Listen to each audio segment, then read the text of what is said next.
Hey folks, welcome back to another episode of the Peach Pundit Podcast. I'm Jason Pye, joined by Scott Turner and Buzz Brockway. We also have a special guest, State Representative Wes Cantrell. Wes, thanks for joining us. Good to be here with you guys. Welcome to the Clown Show. I already knew that. This is how we do. This is, it's pretty much a free for all here, and at some point we just end up making fun of each other. So feel free. You've already done some of that in the pre-record. You already did some making fun of us, but feel free to keep doing it. So we have other topics we want to get to, but first we thought we would have you on board because you're working on a number of things that I think each of us find interesting. In some cases, multiple things that each of us find interesting. And before we jump into some of these other ones, I want to start right off with the legislative pay raise issue, because we discussed that last week on the podcast, and I thought that was a good continuation for this week's podcast. So I think we're all in agreement here on the podcast that legislators are paid too little for the job they perform, what is essentially a full-time job. Certainly in that first 3-4 months of the year, but also other times during the year too, because you're still responding to constituent issues. You're sort of acting as an intermediary between your constituents and state government. Unemployment claims being a good example of that, which I know we're going to talk about a little bit later. Right. So what specifically are you proposing or looking at when it comes to legislative pay? Well, my concern is about the quality of the individuals who run for office and opening up that opportunity to more people. And when I got recruited to run for office, I wasn't smart enough to ask how much we got paid. And so I don't remember how far I was in the process when I was like, oh yeah, hey, by the way, what do we get paid for this gig? And somebody told me, and I was like, you're kidding. And so I made a determination right then and there, and that when it came time for my last term, that I would do everything in my power to try to raise legislator pay to something at least respectable. And so that's what I did. And I went to the speaker last year prior to the session beginning and presented this idea. And he eventually warmed to the idea. And I'm not known as a super duper conservative guy, but I am known as a fiscally conservative, smaller government type person. So he liked the idea of someone like that carrying this legislation. So he created a whole committee on public service compensation, basically, and he allowed me to fill that committee with Democrats and Republicans. We had raucous agreement in the committee about raising the pay. The only concern was what was the right number and what would it look like. And a few years ago they established this state commission on compensation, I think is the name of it. And they've made recommendations every year, and the only recommendation they've made in the last 4 or 5 years that we followed was on the governor's pay. Yeah. And so we raised the governor's pay to a proportionate number for a state our size. And so basically we came down to just saying, let's just take the recommendation from this committee, which was to put us at about 29 a year from 17. Legislators, our pay's not been adjusted since the 1990s. And that's the danger when you get in a political situation where the only way to raise your pay is you have to do it yourself, is you have these large gaps between the courage to do something about something. And so then by the time you finally get around to doing it, it looks like a massive pay raise when you're really just keeping up with inflation. So I think it ought to be more than 29, but we felt like 29 was the number that would be palatable enough to get it done. We didn't get it done. I think all of us last week when we were talking about this, we all agreed that I think something upwards of I think Scott was even higher. I think Scott was looking at something like in excess of $50,000 or $60,000, where Buzz and I were like, not excess in that range. Buzz and I are like, maybe 40 to 50, because Scott's dream is to be a career politician. See, so yeah, that's fair. But I see for me, I see a lot, and I'll let Buzz and Scott take a crack here in a second. But for me, I see a lot of interplay here. With some of the discussions we're having at the federal level, not about necessarily member pay, which is roughly $177,000 a year, unless you're in leadership or the president pro tem of the Senate or something like that. But we are talking about pushing for staff increases because there has been an exodus of staff at the federal level, and you don't really have. We covered this last week too. You don't really have staff at the state level. But there's been an exodus of staff at the federal level. A lot of those staffers have some of them have cashed out and gone to K Street, particularly committee staff. Others are just looking for higher paying jobs somewhere in the private sector or in the nonprofit world where they can go and make a little bit more money. And you lose a lot of legislative muscle memory that way. Agree. So, Wes, does the bill that you're proposing just simply raise the pay to $29,000, or is it tying it to inflation? It's indexed. Every 2 years, it would be adjusted according to whatever leading index. I forget, we put it under the auspices of some agency to determine which index made the most sense. I would have just done CPI and been done with it, but they wanted to kind of leave it open like that. So all of the salaries, including speaker, lieutenant governor,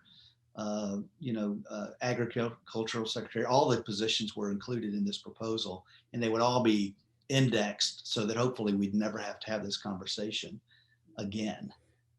So you're basically trying to figure out what's a proper starting point, and then index it from there to make it fair. 29 is low, but it's funny though. I do want to tell you one little story that this commission that's done this recommendation, they came up with a formula for coming up for what they would recommend for legislator pay, and it was based upon the average commissioner pay of the 8 largest counties in the state. Okay. And so the first year, that's how they got the 29,000. Well, they kept that as their formula, but they forgot to do the math. And so I started looking at the numbers because their proposal has been stagnant. 2017, 2018, 2019, 2020, it's all been exactly the same numbers, except in 2019, they took a break and said, because of COVID, we're not recommending any adjustments. So those numbers stayed, but they didn't realize that commissioner pay has not stayed stagnant. Mm-hmm. And if you use their formula in 2020, it came to a number of 41,000 would have been the recommended number.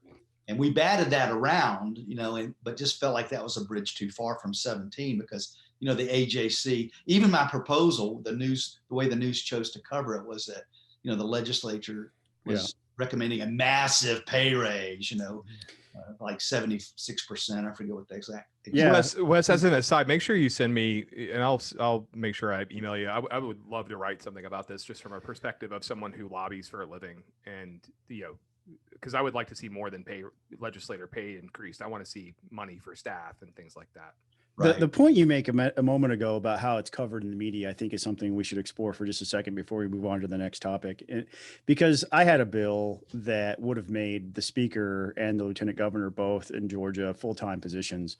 They treat the job as a full-time job. There are other issues that come out of the fact that they have outside employment, and people question, the AJC will turn around and question whether or not the business aspects of somebody's personal life who is a lieutenant governor or speaker is questionable, or if there's influence being peddled there. Yeah.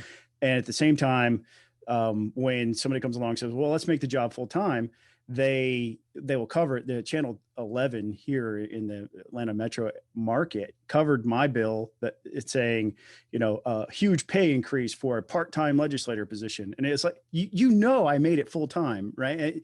So that's part of the discussion here. The media never gets it right. No, they never give the benefit of the doubt. They don't point out the facts like, oh yeah, it hasn't been raised since the 90s. It's 2021. And it hasn't been raised since the 90s, and you're not paying attention to the brain drain. You constantly you see this revolving door. Legislators come in, spend a couple of years, maybe two or three terms. Mike Dudgeon's a great example of that. I keep pointing to him. We took a huge loss in the House when he decided to move on. And it was because why all the headache and the campaign, and you have to go through all of this stuff to get there. And then once you're there, you're spending all your time doing it. Yeah. And so it's just they're not paying attention to the details in the media. And if you hear legislator pay increase and you get angry, then you need to just do a little bit more research. I would challenge you, if you're watching, listening to this, do a little bit more research before you have the emotional reaction, because it really impacts your life. The quality of the individual that Wes is talking about it's a definite aspect of this. We can't continue to lose expertise and brain power in the legislature, and we're losing it at an alarming rate right now. Yeah. So Wes, you basically limit yourself to the haves and the have-nots. Either retired, independently wealthy, or living in your parents' basement. Kinda. So Wes, for two questions for you. Tell me what reception have you had from your colleagues? The bill was not voted on, right? It made it to the Rules Committee, but it was not. Yeah, it made it out. It actually made it out of Rules, even.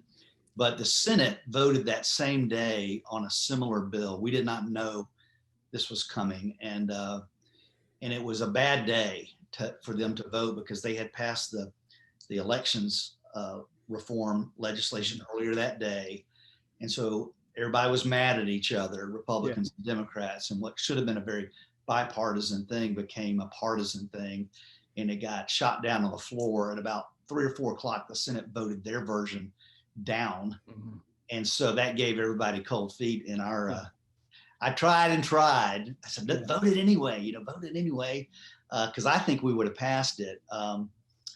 But there were a number of my colleagues that I highly respect that would have voted no, and proud of their no vote, even though you're only going to 29.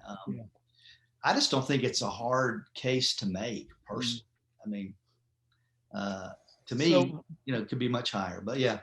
So kind of related to that, I mean, there will be people who will oppose this, not just in the legislature, but outside. And some of the case they make, aside from, there'll be the usual argument, well, this will cost too much, even though we're only talking about the pay of, 236 people here. But, some of the arguments that I've heard against it are, look, it is a part-time job, and you have other jobs. No, even at $29,000, nobody can really live on that. So why should we do this? This will just encourage more people to run for office, and people who maybe have wrong motivations, who are doing it for the money or whatever. So what do you say to those kind of arguments? Yeah, I agree that 29 is not solving our problem, but just the right thing to do. I mean, 17 is unfair. So 29 gets us a big step in the right direction. It doesn't solve the problem of, we really need to come close to a full-time number, so that, everyone's eligible to run. A school teacher could run, and I think they make 43 to start, something like that. Police officer, absolutely. Police officer, just regular folk, could run for office. So, at the end of the day, we need to get it to a number somewhere close to that. But that, we felt like that was a bridge too far. I do have another idea, and I'm going to pitch it to leadership next week, but I'm thinking about doing a constitutional amendment where we would take away the General Assembly's ability to raise their own pay in exchange for setting the pay as a percentage of the median income for the state of Georgia. And it would be tied to that permanently. And that way, as the state does well, legislators do better. And so hopefully the messaging on that would be more popular. And then the thing there, that median pay last year in Georgia was, let's just say it was 60. It was right around that. So then you'd have to decide, okay, what percentage of that? Alabama did this about 10 years ago, but they did it at 100%. And it actually resulted in a pay decrease for them at first. Well, if the median pay goes down, it would be for us as well, right? Here in Georgia. Well, it'd have to go way. I'm saying that they were making more than the median when this started. Yeah. So let's say they were making 55 and the median was 45. So they're actually giving themselves a pay decrease. Right. But they serve an equivalent to us. It's very close to the same amount of time. Yeah. It's supposed to be a part-time gig over there as well. For us, it would be a massive increase on the front end, and then hopefully we'd never have to to look at it again. So But the argument would be, but that would only address legislator pay. It wouldn't address the shortcomings we have for the lieutenant governor and the speaker of the House positions and the others, all the rest of them. but the argument would be to anybody is the legislator salary is tied to your own opportunities out in the private workforce. Mm-hmm. So if you're not doing well, we're going to be doing worse off. Mm-hmm. And we are motivated to make sure that you are employed at a high wage because our own pay is directly reflected in your own success. Completely agree.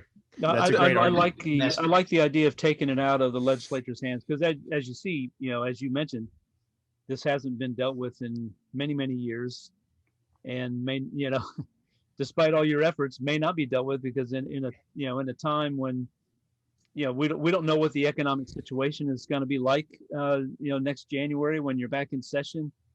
It could be going gangbusters, or it could be worse. We don't know, and that will impact the ability to pass the piece of legislation and being an election year. So.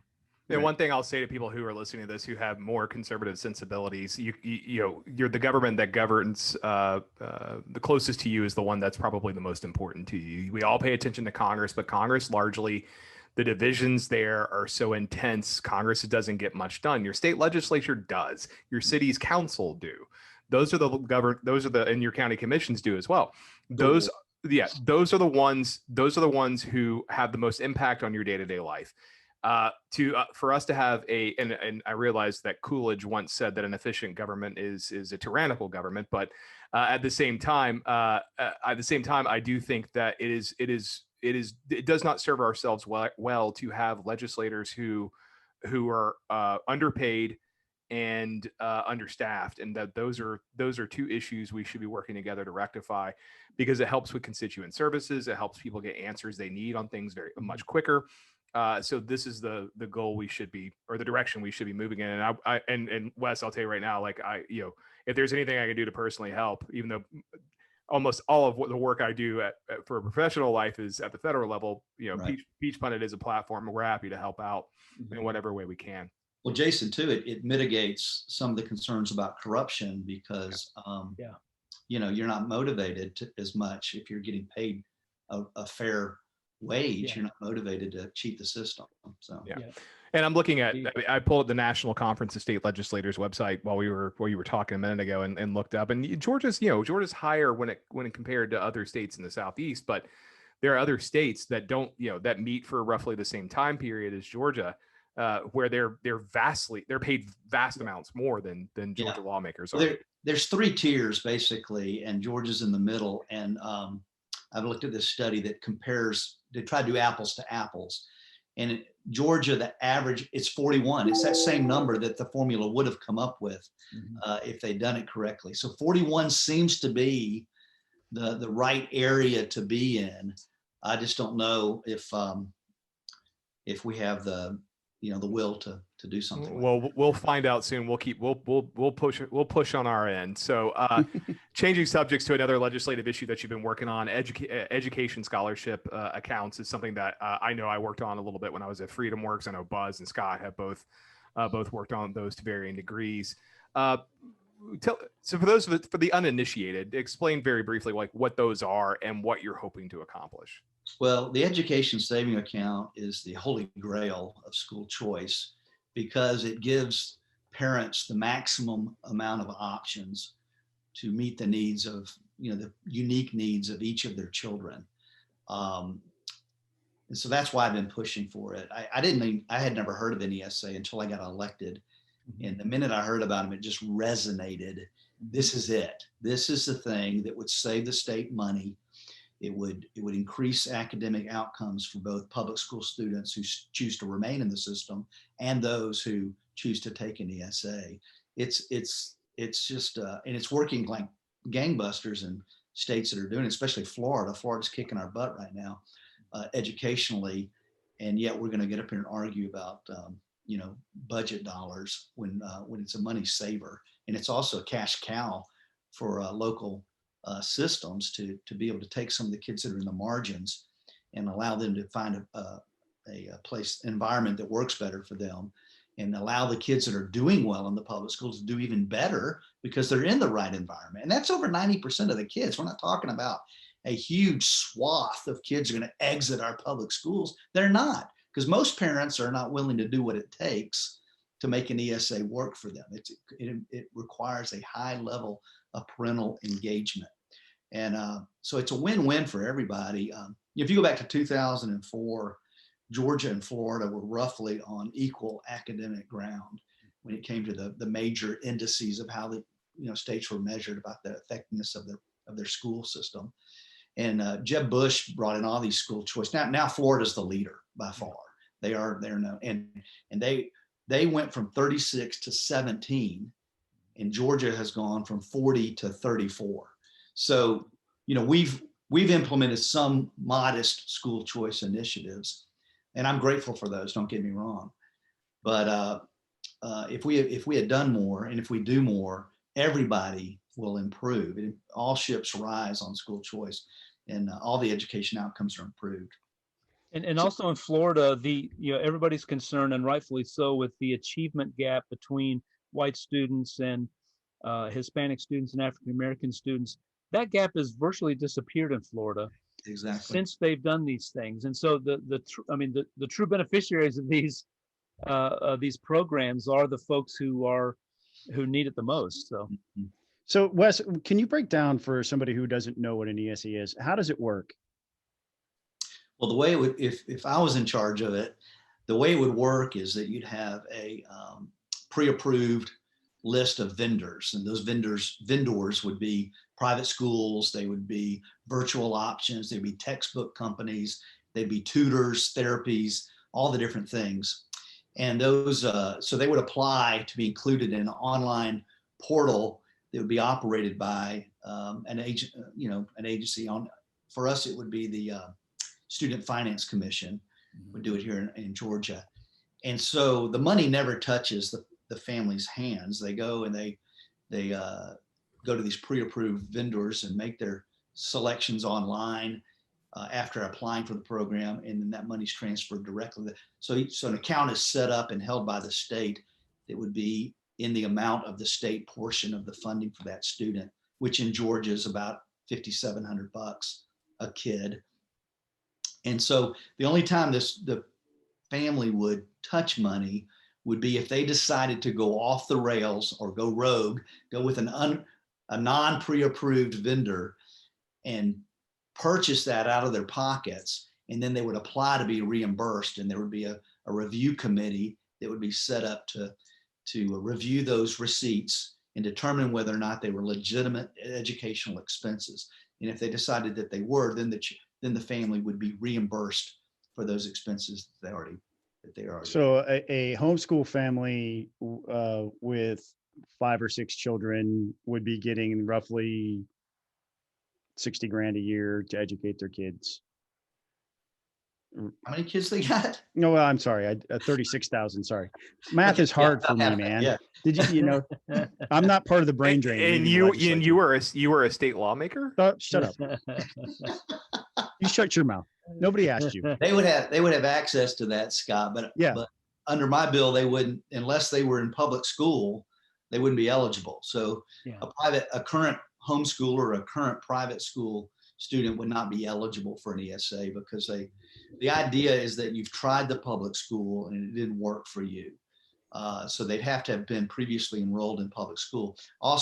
That also generates the funding, so that the funding's already there. You're not creating a new, if you allow now, if it were up to me, every kid would be eligible from the get-go, but you would create a huge fiscal note if every homeschool student suddenly was eligible for $5,700 in their ESA account. Yeah.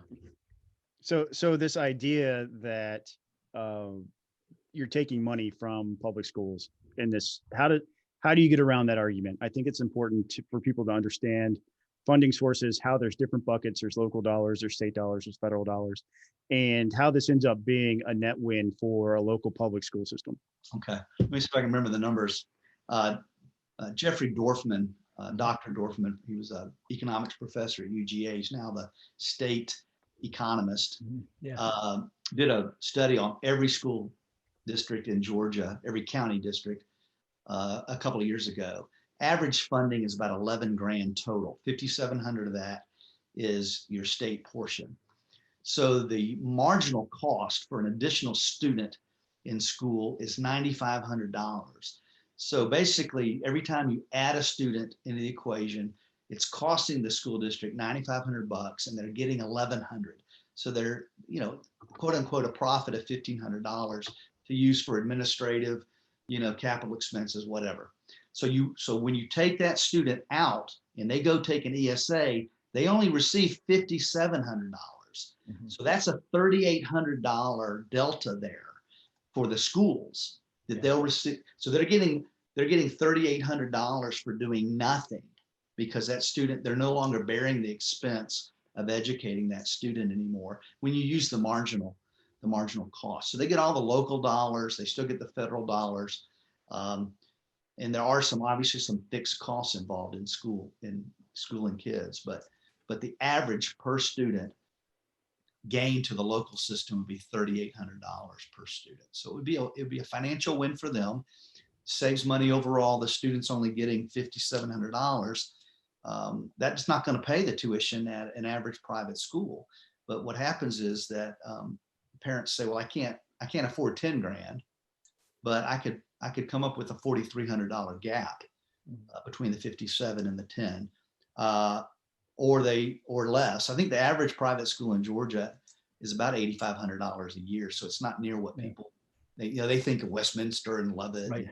The Atlanta bias towards private schools is, you got to pay 15 to 20 grand a year to send your kid to a private school. And that's just not the case. Yeah, they don't realize it. The private school that I sit on the board of, which is a hybrid school, so kids it's not full time. Our average high school tuition is about $5 grand. Yeah. So, an ESA would completely cover a student at a hybrid school. One of the other things that happens as well is this idea that there are no opportunities in certain areas. There are no private schools. Mm-hmm. When we saw what happened with Florida when they went to this type of program, isn't it true that there were a lot of schools that popped up because there was an increased demand as well as a supply of students with money? Yeah. So an area in rural Georgia that doesn't have a private school today could likely have one if there's a community of people down there who band together to start one. Isn't that right? Absolutely. The best example is Milwaukee, Wisconsin, actually, where they did a city voucher program, and all of a sudden these private schools popped up, and magically their tuition matched the exact number of the voucher. Yeah. I think you'd see that in rural Georgia and some of these areas that don't have access. That's the toughest nut to crack, is some of the rural folks who say, well, what good is this?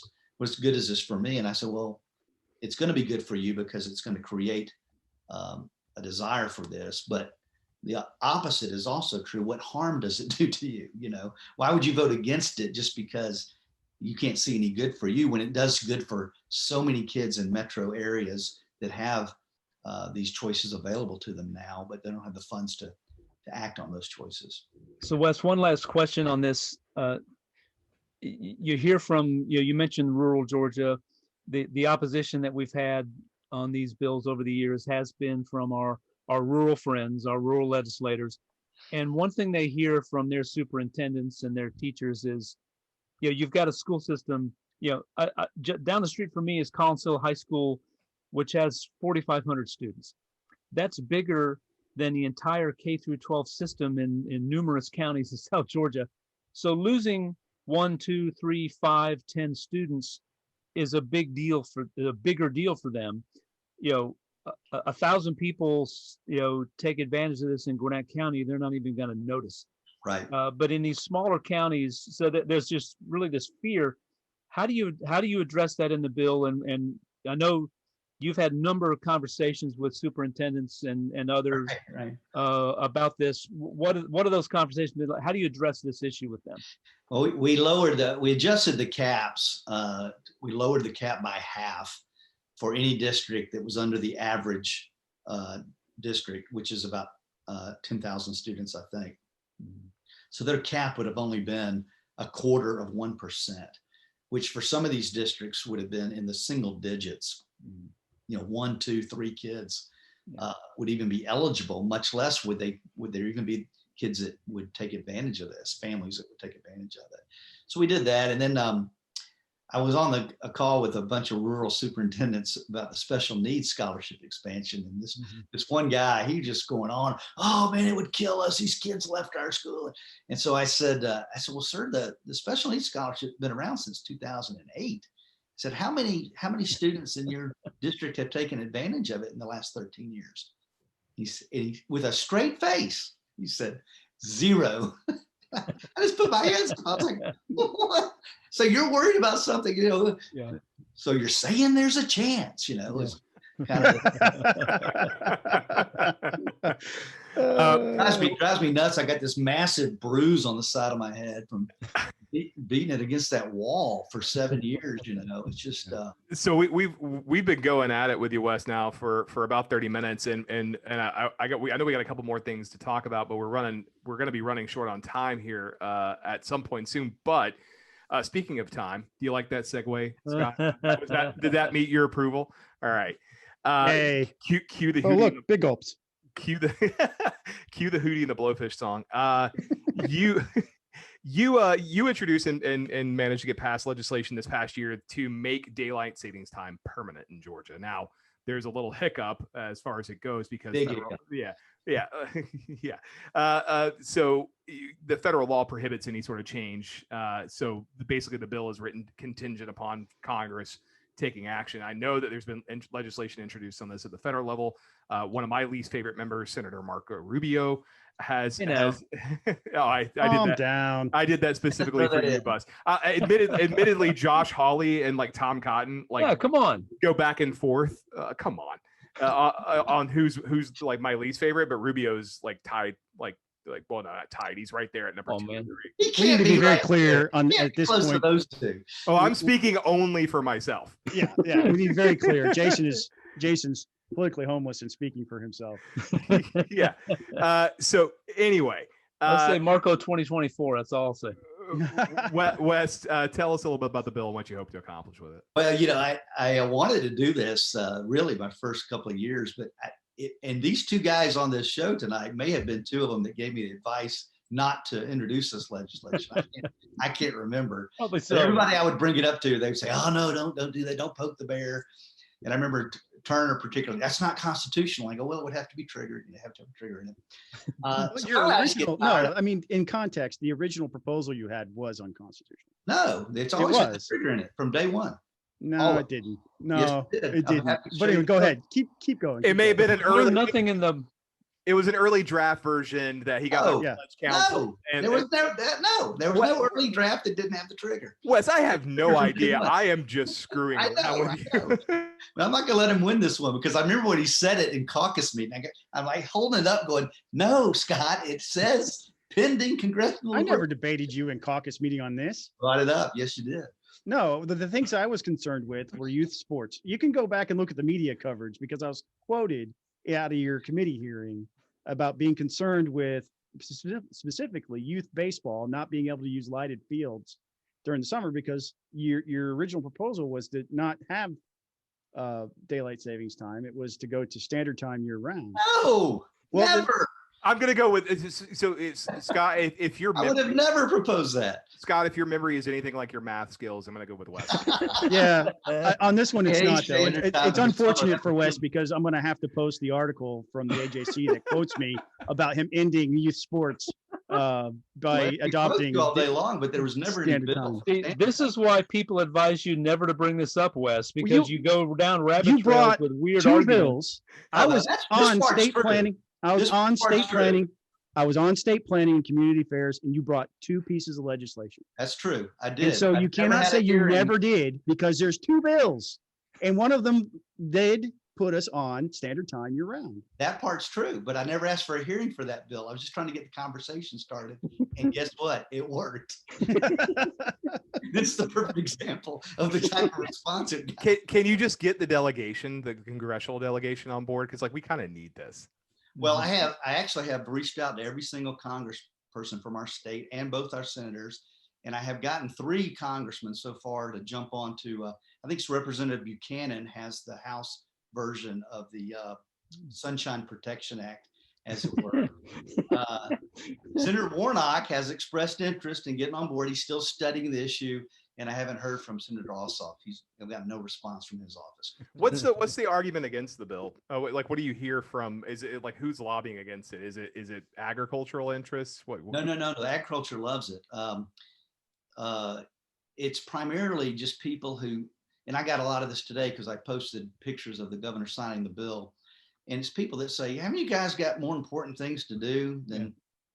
And even Senator Rubio, your favorite, I saw him about 6 or 8 months ago at an event, and I engaged him about this subject. And he told me, he said, "Wes, everybody's for it, but they don't like the criticism we get. Like, this is what you guys are working on, And even this year, even in our assembly, the rules chairman held the bill for several weeks because he wanted to wait until what he thought was the appropriate timing. So it wouldn't, we want to get the big things out of the way so that we wouldn't be accused of focusing. I guess people think we're just, we can only do one thing at a time, and we can't do anything fun or interesting. All this other stuff we did, people talk about how important it is, but the most important thing to the people of Georgia was daylight saving time.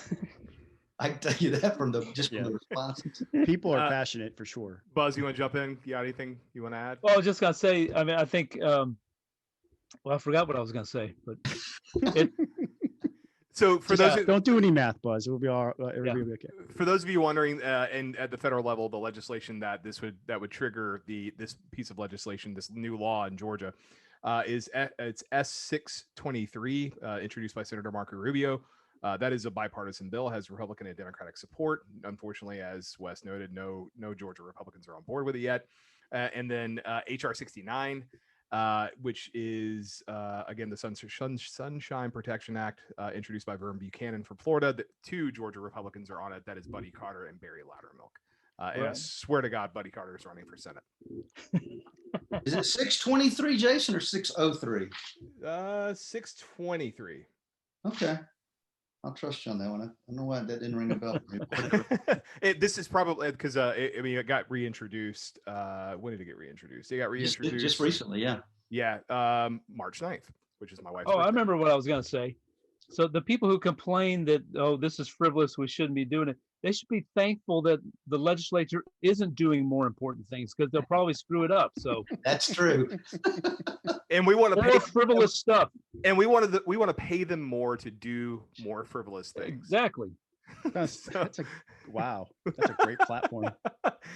Elect me for governor. That's a joke. So is it really? Oh yeah, I'm never running for office, man. Are you kidding me? You think I want to I don't want to live the life you guys lived. I'd rather go behind the scenes and schmooze as a lobbyist than do anything else. That's actually what I'm good at. And before we move on to because we actually do have some other topics. So I know there's a piece of legislation you worked on in last session that was particularly important to a lot of people, because it relates to people who may get pulled over or may interact with law enforcement. Or some other governmental officials, and they may have a disability that prevents them from responding to that government official or officer. And I know, like I said, that's important to almost all of us on here, who either have family members who have those sorts of illnesses or issues, or we know people, we have friends who have those sorts of issues. So tell us a little bit about that, Bill. Yeah, that's actually a time for me to brag on my friend Scott Turner for a change. This was an idea he had last year based on a Texas law. We already have enough miscommunication between law enforcement and folks when they're trying to either pull them over for an offense or arrest them.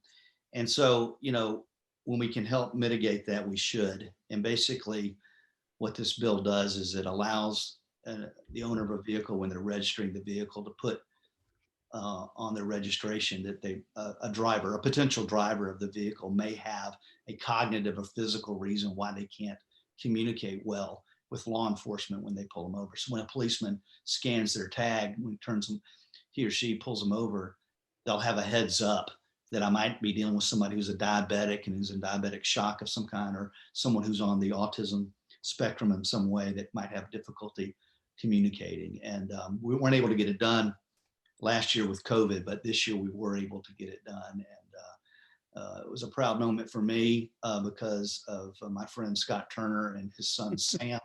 I did it in his honor and for Sam. And, it's I think it actually will result in a lot of less misunderstanding and maybe even save some lives from the possibility of a misunderstanding with an altercation with law enforcement. If you're watching the live stream, I'm going to go ahead and share. You're not going to see this if you're watching the podcast on YouTube, but there you can see a photo of Sam at the signing ceremony, along with Walker, who the bill is now named after, and a couple other children with Governor Kemp in the office. Huge props, Wes. Thank you for doing that.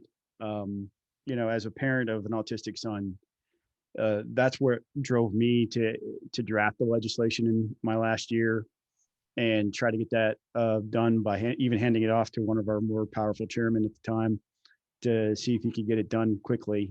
And what happened, where it came from, was just me panicking, realizing that my son he's 15 now. He's going to be driving soon. And I woke up in the cold sweats in the middle of the night of, oh my gosh, what happens if he can't communicate? And when he gets stressed out, he cannot talk. He just looks down. And that type of behavior could be misinterpreted as being non-cooperative.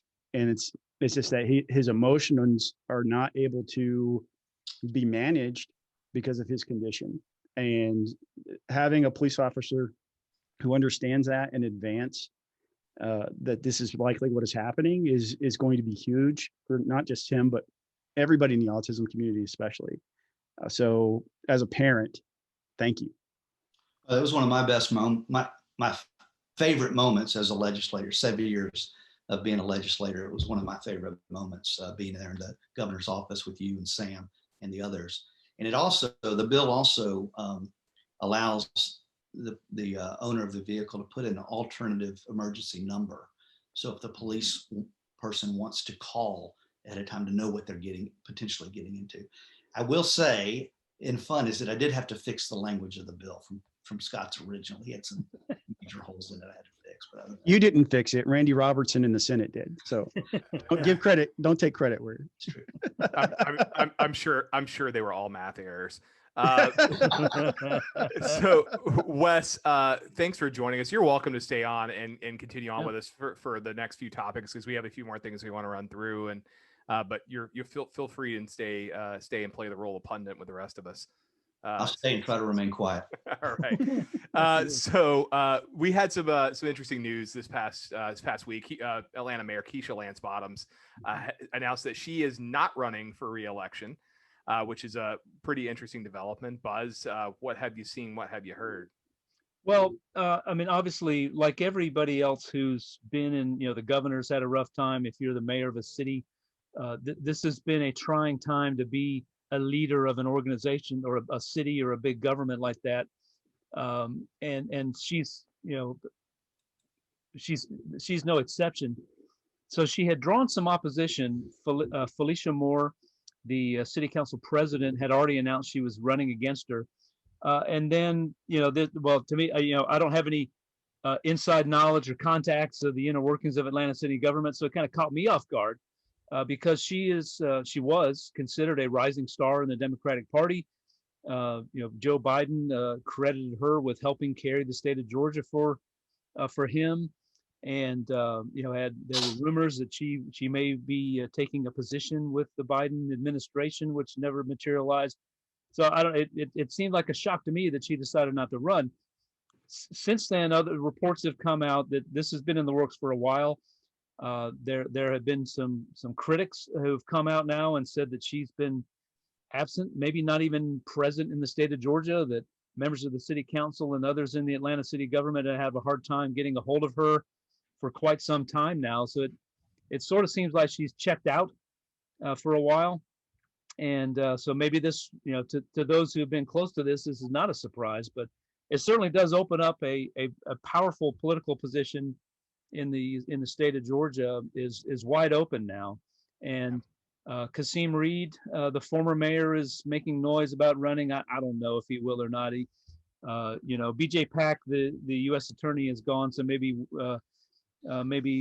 Kasim feels that he's in the free and clear now. But there was a whole lot of scandals in his administration while he was mayor, so I can't imagine that's a strong record to run on. But it's going to be fascinating to see who emerges and who might decide to toss their hat in the ring for this position. Our friend and Peach Pundit contributor Scarlett Hawk had an interesting post with her take on Lance-Bottoms' tenure as mayor, noting up front that she didn't vote for, but thought her exit was pretty classy, or her announcement was pretty classy when it's all said and done. Scott, you got anything you want to add? I don't care about Atlanta politics. Okay, moving right along. So Attorney General Chris Carr has decided to run for re-election rather than run for U.S. Senate. Republicans are still in desperate need of a name to run against Senator Raphael Warnock in 2022. Still yet to find a top-tier candidate. Scott, do you want to take that one? If it pleases the Scott. Yeah. Sure. Chris Carr has been doing good work, I think, specifically around human trafficking issues in Georgia and trying to tamp that down and attack those directly. And he's been very engaged with the legislature on that. I think overall he's been a pretty decent, if not very good, AG for Georgia, doing the job. So much so, he came to that job as an appointment out of the kind of Johnny Isaacson circle of friends when the previous AG left to become the president for a few months at Kennesaw State University. That being Sam Olens, that is, and that being said, I think he's done a good job. Now, so much so that a lot of Republicans in our circles were trying to get him to run for Senate. He was going to be one of those big name candidates for U.S. Senate to run against Senator Warnock here in a couple of years. And so we'd heard several rumors. And so this kind of took us a little bit by surprise this week when he announced he's running for re-election. He's going to have a fight just because the nature of Georgia politics has changed and become more purple. But I think the job that he's been doing has been a fairly bipartisan position, and he's been applying the law equally and going after the things that are sort of universally popular. So he's going to have a challenge. Jen Jordan on the Democrat side is coming after him, and she's going to come after him hard. That's what she does. But I think he has a good shot of getting reelected. Wes, feel free to cut in if you got something you want to say, brother. He says no. I'm all set. So I don't know if either of you or any of the three of you experienced this yesterday. I did. So this pipeline shutdown has bbeen kind of a cluster, as it were. I mean, you have gas stations out of gas pretty much up and down, from the Gulf Coast to up north. I've heard, I haven't seen reports of anything above Virginia, but I know some friends who in Virginia were not able to find gas yesterday or even today. But the Colonial Pipeline was a victim of a Russian based hack, and they had to take their systems offline. I think there's some questions about whether the Russian government itself was involved and what the impact will be to our economy. Of course, Governor Kemp has already suspended the gas tax, the state's portion of the gas tax, which is sure to reduce revenue to some degree, maybe not a massive degree, but and it's also spurring a debate inside Congress about cybersecurity and ransomware, because there were warnings that something like this was going to happen. As recently, I think, as last week, there was even a hearing on cybersecurity. And so there was some discussion about this at the federal level just even recently. I should note that as of this afternoon, about 5:21, I saw a story in The Hill that says the Colonial Pipeline is supposed to restart operations today. So that's good news. But for those of us who were looking for gas yesterday and today, at least earlier today, like me, who got a little paranoid about not having gas this weekend when I have a few errands to run, and I was sitting at a quarter of a tank, about 130 miles left on the tank. And considering how far I have to drive or how much I have to drive, I was a little worried about running out of gas. But Buzz, it's certainly people are asking a lot of questions, and it certainly seems to have prompted that. Well, I guess the ransomware crew is known as Dark Side.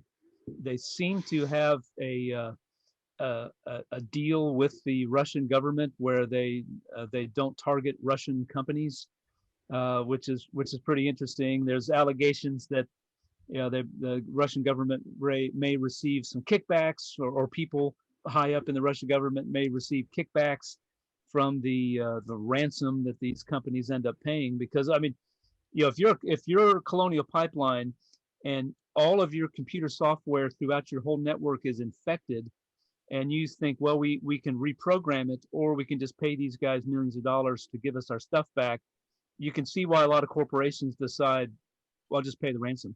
And it's amazing. It's, that this kind of stuff happens, but here we are. And it should be a wake up call to every big company in America and around the world, that this is possible, and this can cost them millions and millions and maybe even billions and billions of dollars. And in this case, threaten the fuel supply for 45% of the country, which is astounding.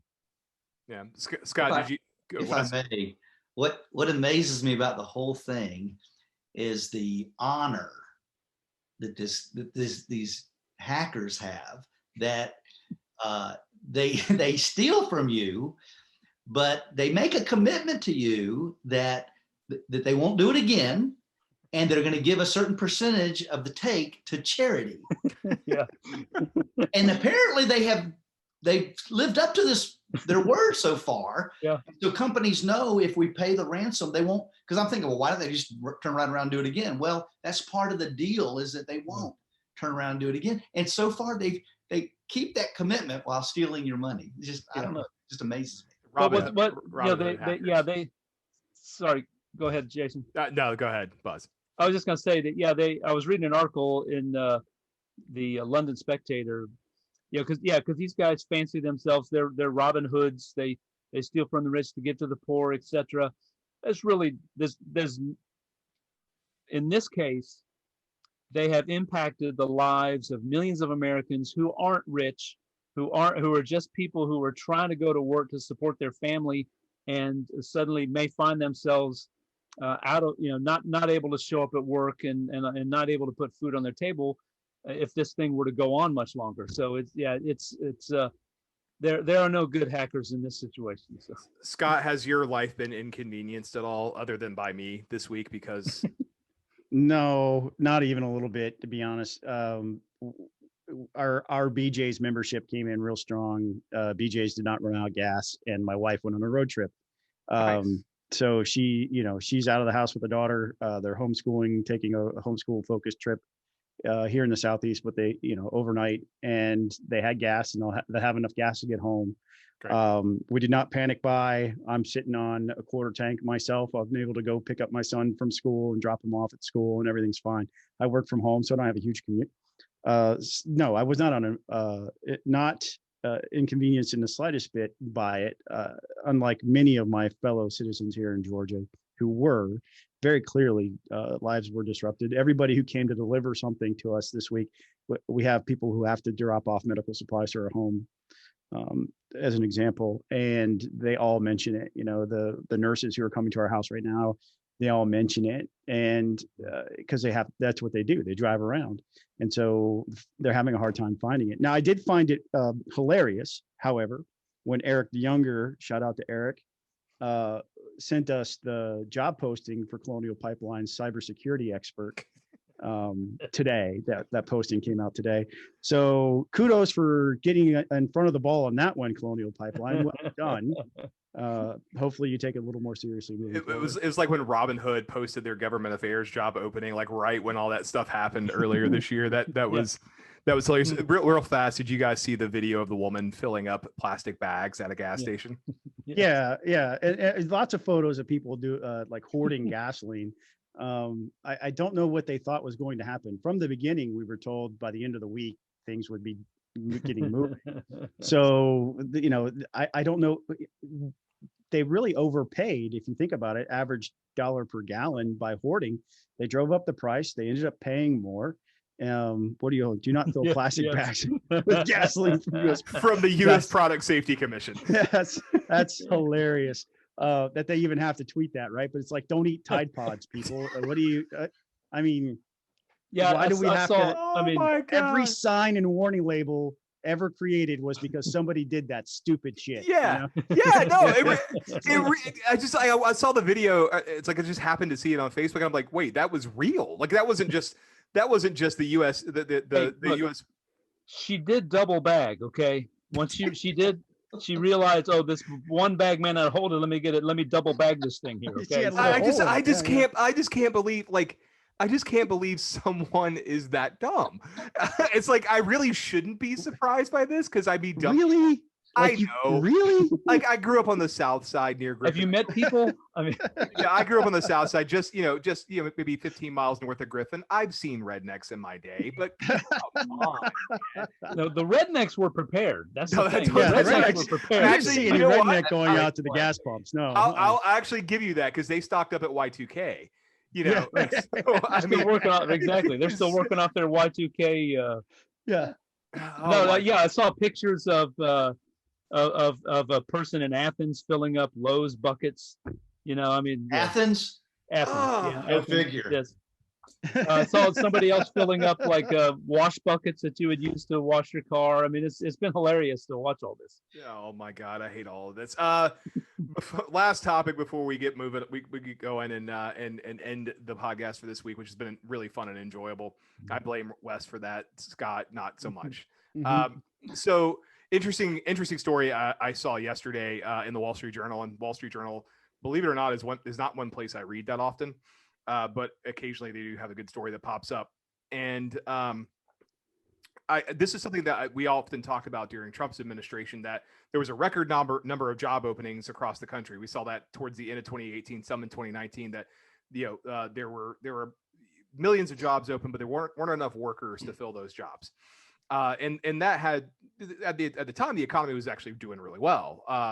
For all things considered, the economy was moving along. It showed that we have a labor shortage in the United States, I think, more than anything else, which is one reason that I've been it's not the only reason I've been pretty supportive of immigration reform, but think it's a necessity. But right now we're experiencing all over, not just Georgia, but other parts of the country, where businesses are literally having to close their doors for a day, sometimes more, a week, because they don't have enough workers to keep the shop open. Yeah. And this is in large part because of the enhanced supplement for unemployment benefits, which Democrats in Congress insisted on extending, and refused to really even back down from it. And I think even the White House said this week that they don't see that as the root cause of the problem. But a record level of jobs, 8.1 million jobs at the end of March, were open, available for people to be hired, for employees to be hired. I know that State Senator Steve Gooch has proposed that Georgia end its participation in the enhanced benefit. Do either of you, either the three of you, where do you see this going right now? Well, I think it's interesting to point out, here is our Georgia angle here, that Senator Steve Gooch, the majority whip in the Georgia Senate, wrote a letter to Governor Kemp this week and sent it to him, asking for us to opt out of the federal supplement, pointing to all the same data points that you just mentioned. He says every job creator agrees that this workforce shortage is a direct result of federal expanded unemployment benefits. This is directly from his statement, where employees are incentivized to stay home and collect government checks that often exceed what they would earn at the job site. This labor shortage has caused many restaurants to alter their hours of operations, having an oversized impact on the supply chain of every sector of the economy. In fact, manufacturers, distributors, and retailers cannot deliver their goods and services to their customers. And he goes on and also mentions that maybe we should add this to a special session, perhaps the redistricting one that is definitely going to be happening later this year, as a way of undoing Georgia's commitment to the federal supplement. Scott, doesn't it run out in September? I think so. But at this point, yes, but So it could be moved by then. yeah, it could, but I would suspect that the Biden administration is going to be very soft on ending it, and probably looking at, Jason could probably talk about this a little more perspective, being in DC more often than we are, But at this point, has it really run its course? Is a fair question. This is where Republicans consistently get hammered for being cold-hearted, right? Where we just don't want to help people, is what the media is going to say. But the reality is that they have the ability to help themselves, because these jobs, these 8 million jobs, are sitting out there waiting to be filled. And private businesses, Johnny McCracken's on the Marietta Square, one of the more famous restaurants and bars in that area, in Cobb County specifically, posts on his Facebook constantly about how they just don't have enough help, and how he feels, the owner of that bar feels, he is competing against the federal government for employees, because their employees are getting paid to stay home rather than come to work. Well, here's all I know is that the Waffle House in Hickory Flat closed the other day because they didn't have enough employees, and that's unacceptable. Yeah. They don't even close in hurricanes. Right. Culver's, we just had a Culver's open by the church, and I've gotten to know the owner pretty well there, and they can only open up their drive-through right now because he can't get enough employees to open up the dining room inside. So I haven't heard. There's no doubt that this is a huge factor. Two other factors I think are playing into this problem. And we've seen over the last couple of years, the workforce participation rate has decreased slowly over time. That's an issue. But also schools being closed has forced some people to stay home, and forced a lot of women to quit their jobs in order to stay home and take care of the children. Now, that may have all sorts of other societal benefits. Good for kids to have a parent at home. That doesn't have to be the wife, but it's good, good to have a parent at home. However, when it comes to looking for employees, there's a chunk of people, because the schools are closed, who can't go out and work. So yeah, the enhanced benefits certainly are hurting, but so are school closures. One thing I'll say about the workforce participation rate, labor force participation rate, it's been pretty steadily declining since like April of 2000 or 2001. Yeah. So it's been on a pretty. If you look at the data, it's been steadily declining, and that's because we're getting older as a society. That's true. That's just a realization. Recessions tend to exacerbate it, not just because people are out of work, but people just go ahead and call it retirement. Yeah. So all I'm going to say to wrap this up for me is, if the owner of that Culver's over there wants to hire me and pay me in cheeseburgers, just let me know, because that place is amazing. So the one thing I'll add here, at the federal level, there hasn't been really much discussion of it, because September is in legislative months is a long time away. Yeah. But keep in mind that most of your major legislating for a congressional session gets done in September. Why is that? Because that's when they do appropriations. And so I am, given the partisan divide that is Congress right now in both chambers, where the Senate is evenly split and the House is 4 or 5 votes, that's how many seats Democrats have over Republicans. I do think that it's possible that they try to wrap an extension into a government funding bill. And if unemployment stays above, we'll call it 5.5%, 6%, I don't think it will. But if it does, if it hasn't dipped below 5% by September, which, let's be honest, it's unlikely. Another job reports like we had, new jobs created like you had this past month, where it was, 260,000 instead of 1 million, right, like many experts were predicting. Yeah, and that's the thing. You're eventually got to start figuring out, if you start wondering if what you've been doing is wrong. And it's not just that. You couple some of the other, I don't want to sound like an alarmist here, but you look at some of the other economic indicators we're seeing right now. Inflation's rising. Consumer price index, yep. Yeah, largest 12 months since the Great Recession. Right. So there's been a lot of money pumped in the economy over the last year and a half. So inflation's rising. The Treasury Secretary Janet Yellen recently said the Fed may have to increase interest rates. So that's going to affect borrowing. It's not going to just affect borrowing, but it's going to affect federal deficits as well, because the projected deficits are based on low interest rates. And if those interest rates begin to rise, the deficit's going to rise. Yeah. So there's a lot of, and then also home prices and things like that, where it feels almost like the 2007-2008 recession all over again. Yeah. Like the conditions that led up to it. And so we could be, my fear, and again, I could be I don't mean to sound like an alarmist, but my fear is that we are setting ourselves up for another Great Recession style event to come along our way. And there's really, I mean, you look, the vaccine is out there. Half of Americans are vaccinated. You know, Truist Park was packed over the weekend. People are ready to get out there and do stuff. Yep. Just remove these government barriers, and people will get out there. Yep. They'll go back to work. They'll go spend money. They'll go have fun, and the economy will start humming again. Yep. Well, before we bolt for the week, any final thoughts from our guests as well as Scott and Buzz? Anything you want to add before we take off? I want to thank Wes for coming on. Wes has become, through our service, one of my closest friends. I find that his policy positions are very compelling, and he along with some others in the Cherokee delegation has term limited himself. This is the last year coming up, so hopefully he goes out with a big bang with some other good policy measures. But the stuff he's working on, what? Term limits suck. I think Wes and I would both disagree with you on that. Just run for Secretary of State. Yeah, I'm gonna side with Buzz on this one. Yeah, so it'd be 2-2. Tiebreaker would be the public listening.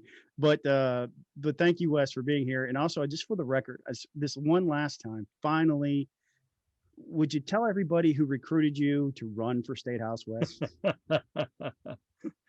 Tell everybody who recruited me? Yeah, who recruited you, or who didn't recruit you?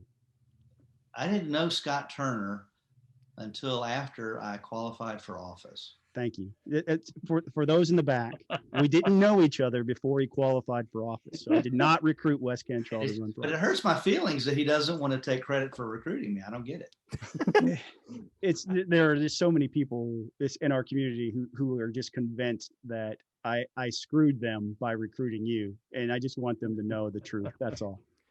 It was me.